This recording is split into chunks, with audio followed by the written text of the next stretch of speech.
Like, Katya, what if mag-up ka, di ba? Nakahagard na ako sa buyat ng buyat.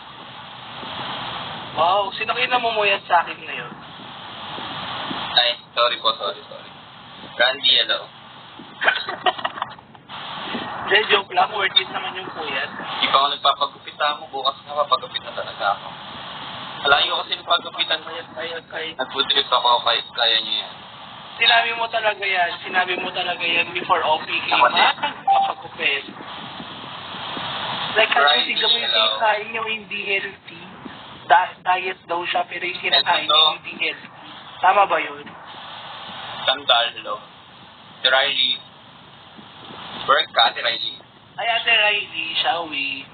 Ate Riley, I miss you. Hindi na kasi ako nagla-live, no?